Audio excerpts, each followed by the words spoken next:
welcome back to Watson's Models. I am on my way to D.L. Bensinger's, Daryl and Lyda Bensinger's shop out in Narvon, Pennsylvania, and they sell, you know, new old stock and reproduction parts for Willis MBs, GPWs, M38s, 38A1s, M151s, etc., etc.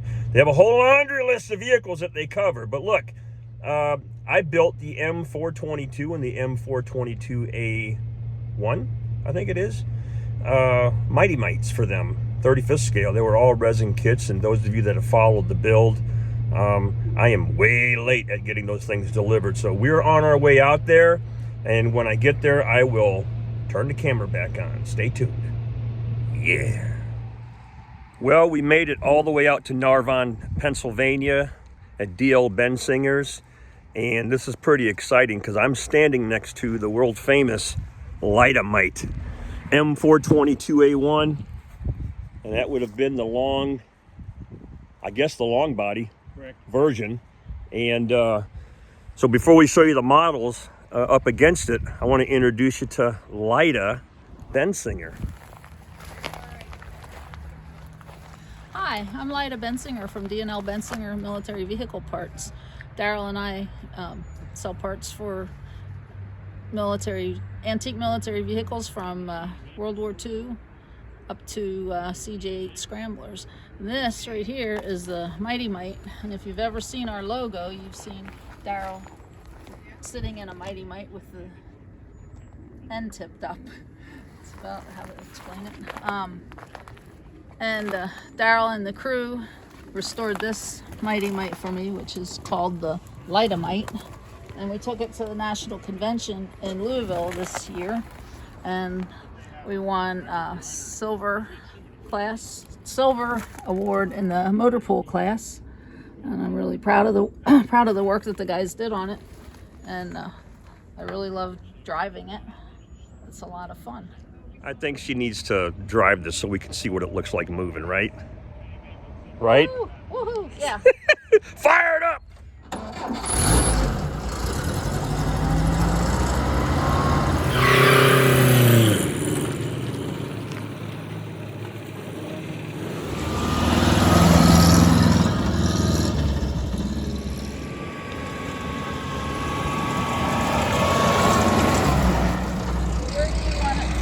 Man, that was cool.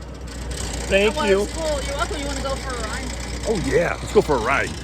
All right, well, looks like I earned myself a ride in the Lyda Mite. World famous.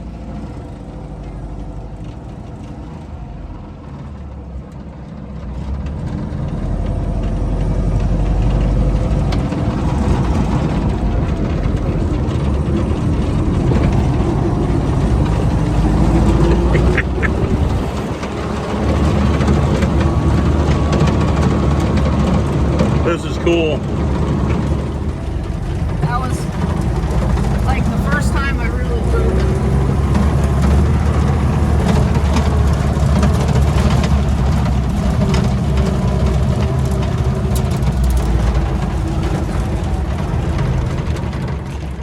Well, let's just do a quick walk around.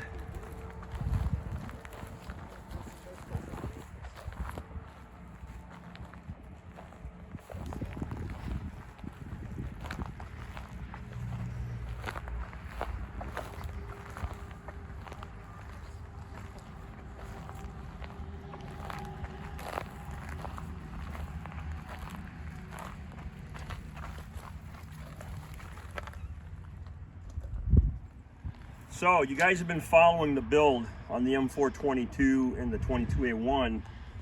Now we have them sitting on the actual vehicle, right? How cool is that? This is the Lyda Mite. This is the one that won the big prestigious award.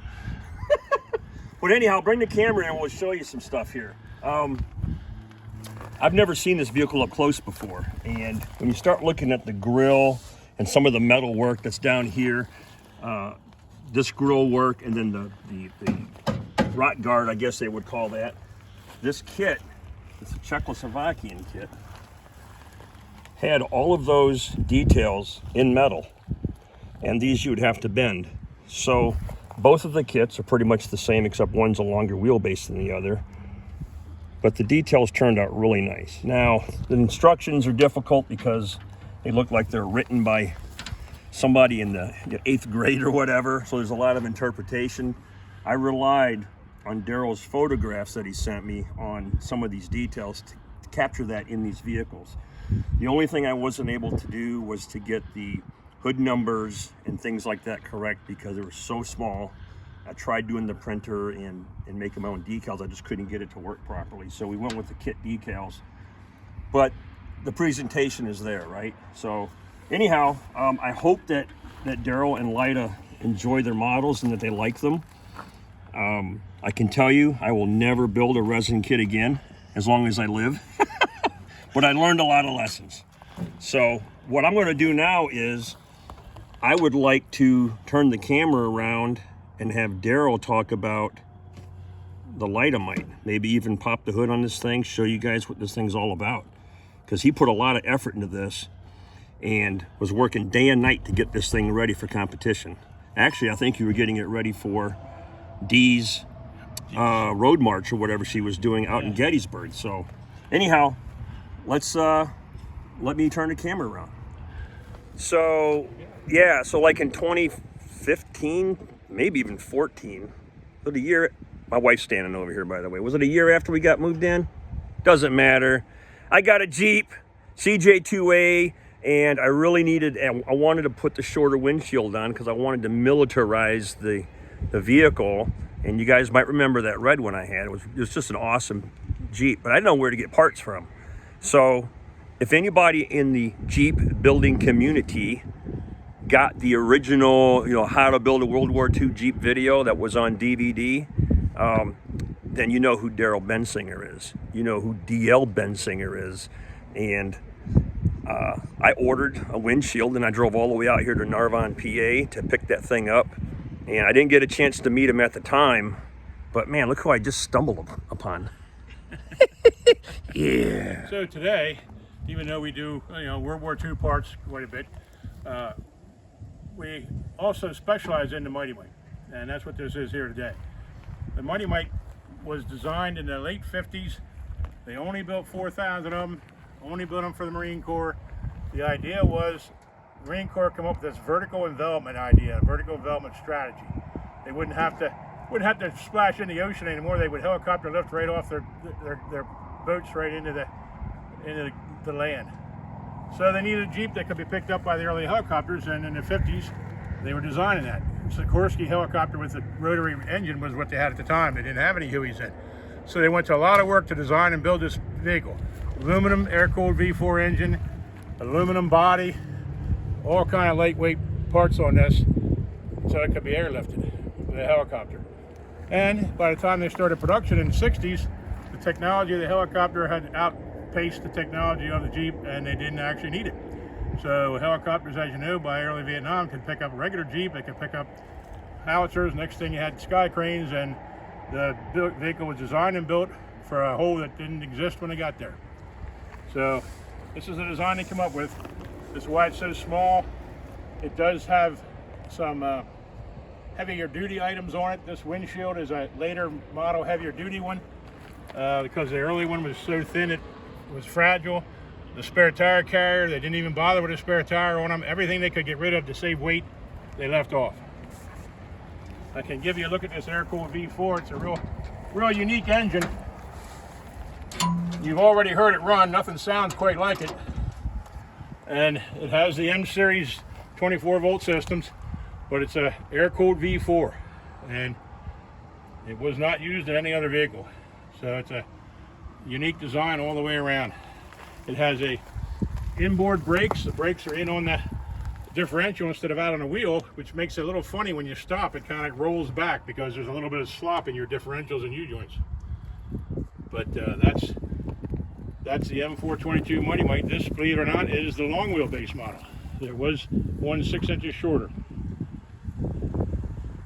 6 inch shorter ones were made during 1960. The rest of them were made 61 to 63. Driving the Mighty Mite is pretty much like driving a go-kart. You'll notice the seats are mounted right on the floor. So your knees are up here on the other side of the steering wheel, even if you are a small guy. It has the same 24-volt systems as far as all those switches and dials and everything are the same that way. And in the rear, you had these 2 jump seats, which were for 2 other Marines with a handle here to hold on to the back of this seat.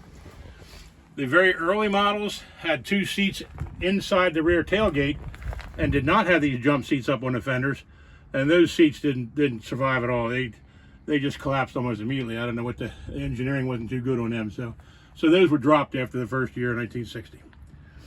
And this one is shown with a full canvas on it, which is fairly rare because most of them were used in Vietnam and got little, if any, canvas, maybe a top, but rarely ever side curtains or doors. There also was a gas-fired heater. You rarely ever see that. Tom Price in Ohio is the only one I know that ever put a gas-fired heater in one of these. A 20,000 BTU gas-fired heater would blow you right out of this thing.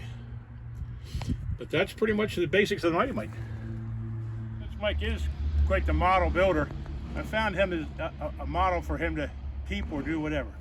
There's a World War II wooden Jeep model kit. This thing. Are you serious? This thing is copyrighted in 1942.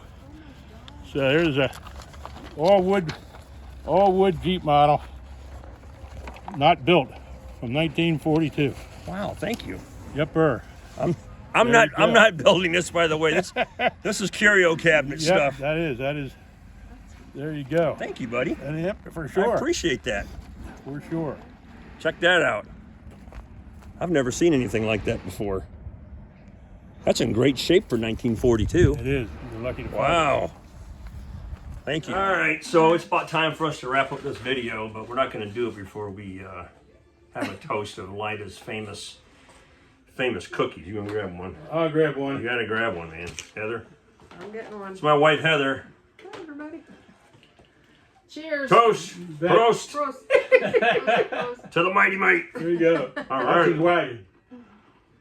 Mm-mm. All right. Wow. You haven't lived.